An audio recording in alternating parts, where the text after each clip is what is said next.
Good morning students. Class 12th भी subject biology में आज हमारा टॉपिक है आनुवंशिक कूट तथा अमीनो अम्ल।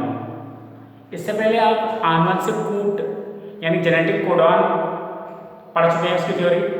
और यहाँ पर आनुवंशिक कूट की जो डिक्शनरी है, जो शब्दावली है, वो बोर्ड पे बनी हुई है। आप देखेंगे किस प्रकार से हम इस शब्दावली को तैयार कर सकते हैं और उसके क्या शॉर्ट नेम है और क्या फुल नेम है। तो आइए डिस्कस करते हैं।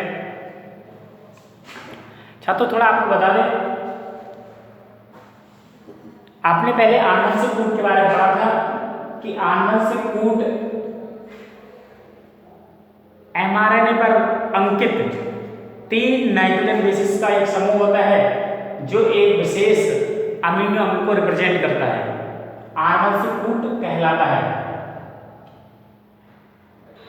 आनुवंशिक कूट को लेकर के वैज्ञानिकों में तरह तरह के विचार थे, उनके अपने व्यू थे।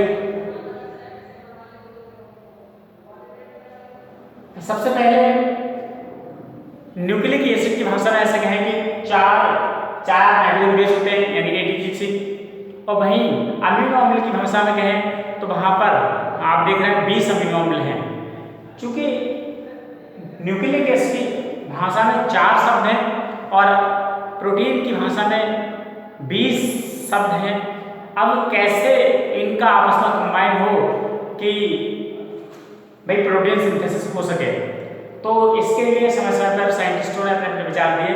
सबसे पहले गैमन ने बताया कि भाई जो आनुवंशिक कूट होते हैं वो 2-2 नाइट्रोजन बेसिस से मिलकर बने होते हैं, तो 2-2 मिलकर बनते, तो इस प्रकार 16 कूट बन रहे थे, जबकि हमें प्रोटीन निर्माण के लिए 20 अमीनो एसिड आवश्यक होते हैं। तो फिर अगले क्रिक नामक साइंटिस्ट ने बताया कि जो आनुवंशिक कूट होते हैं वो 3-3 नाइट्रोजन बेसिस का एक समूह होता है, और 3-3 जब नाइट्रोजन बेसिस को मिलाया तो 4 जो नाइट्रोजन बेसिस हैं उन्हें जब क्रम से रखा तो हमें 64 आनुवंशिक कूट प्राप्त हुए। तो यहाँ पर 64 आनुवंशिक कूटों की टेबल बनी हुई है, अभी देखेंगे इसे। इसके बाद अन्य वैज्ञानिकों ने भी काम किया, जैसे क्रिक, नीरेनबर्ग, हरगोविंद खुराना, कोकोआ आदि वैज्ञानिकों ने भी इस पर तमाम वर्क किया।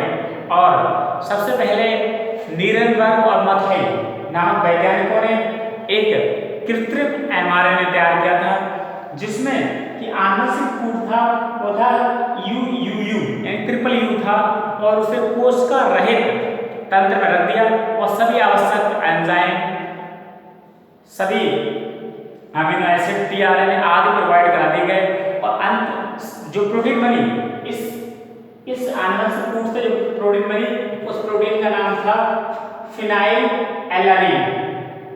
तो इससे सिद्ध हुआ कि जो ट्रिपल U जो कोडान है वो फिनाइल एलानिन को ही रिप्रेजेंट करता है। तो इसी प्रकार से अन्य आनुवंशिक कूटों के लिए भी शब्दावली तैयार की गई। तो आइए देखते हैं। देखिए, आप जानते हैं न्यूक्लिक एसिड की भाषा में 4 नाइट्रोजन बेस होते हैं, ATGC। तो हम क्या करते हैं, और जो 4 नाइट्रोजन बेसिस होते हैं DNA, एडेनिन, ग्वानिन, साइटोसिन और थायमिन। लेकिन आप जानते हैं कि RNA में थायमिन के स्थान पर यूरेसिल होते हैं, और प्रोटीन सिंथेसिस जो होती है वो mRNA के थ्रू होती है, यानी DNA mRNA के रूप में अपना संदेश भेज देता है साइटोप्लाज्म में, और ये mRNA राइबोसोम से चिपक जाता है और प्रोटीन सिंथेसिस की क्रिया संपन्न होती है। तो वही 4 कोडान है। अब 4 कोडान से कैसे 64 कोडान बनते हैं देखिए। सबसे पहले हमने लिखा, देखिए यहाँ पर फर्स्ट नाइट्रोजन बेस है, फर्स्ट बेस है UCAG। हमने यहाँ पर UCAG को यहाँ लिख लिया है, और सेकंड बेस ये है UCAG। ठीक, वहीं पर आप देख रहे हैं ये थर्ड बेस है। थर्ड बेस यहाँ पे लिखा है UCAG,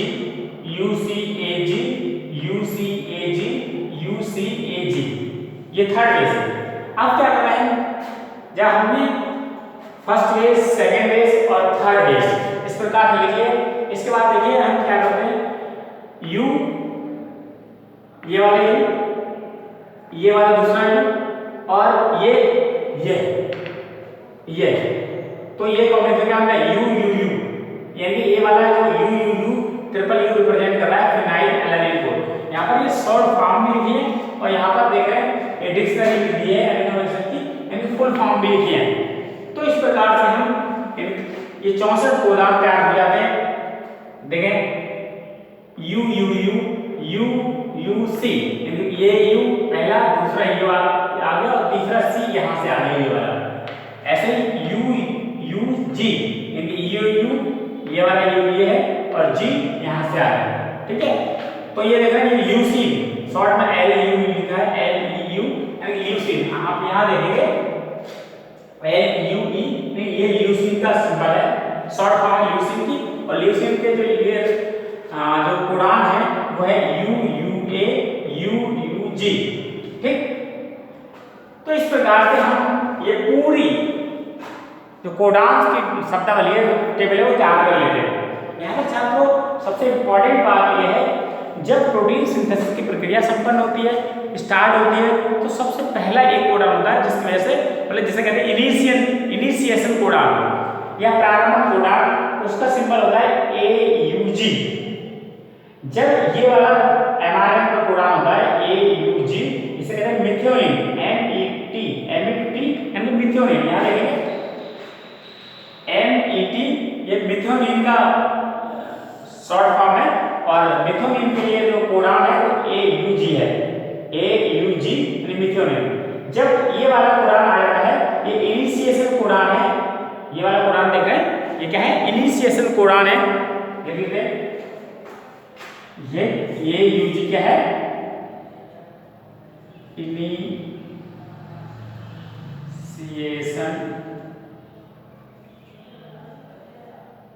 कोड या कोडान, ये इनिशिएशन कोडान है, यानी कि जब एमआरएनए पर ये वाला कोड आ जाता है AUG कोडान आ जाता है तो प्रोटीन सिंथेसिस क्रिया स्टार्ट हो जाती है।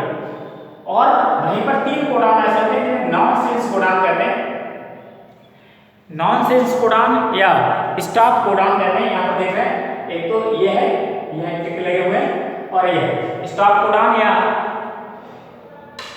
समापन कोडान या non sense codon.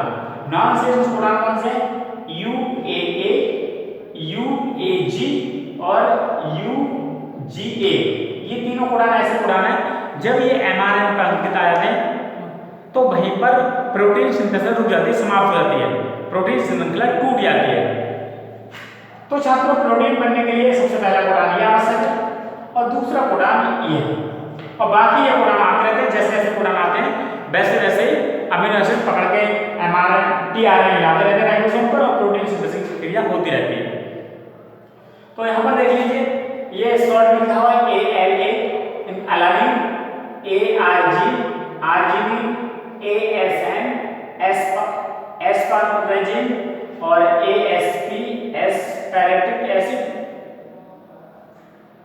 CYS cysteine, GLN glutamine, GLU glutamic acid, GLY glycine, HIS histidine, LILE isoleucine, LEU leucine, LES lysine, MET methionine, PHE phenylalanine, PRO proline, SER serine, THR threonine और TRP tyro tryptophan, TYR tyrosine और BAL valine. तो ये है 20 amino acid और इनके लिए full form यहाँ लिखी हुई है और उनके कोडान यहाँ लिखे हुए हैं, शॉर्ट में यहाँ लिखी फुल फॉर्म भी लिखी हुई है। तो छात्रों आज की वीडियो में इतना ही था। अमीनो एसिड और उनकी शब्दावली आप देख लें और इन्हें अच्छे से अपनी कॉपी पर टेबल के रूप में बना लें। थैंक यू छात्रों।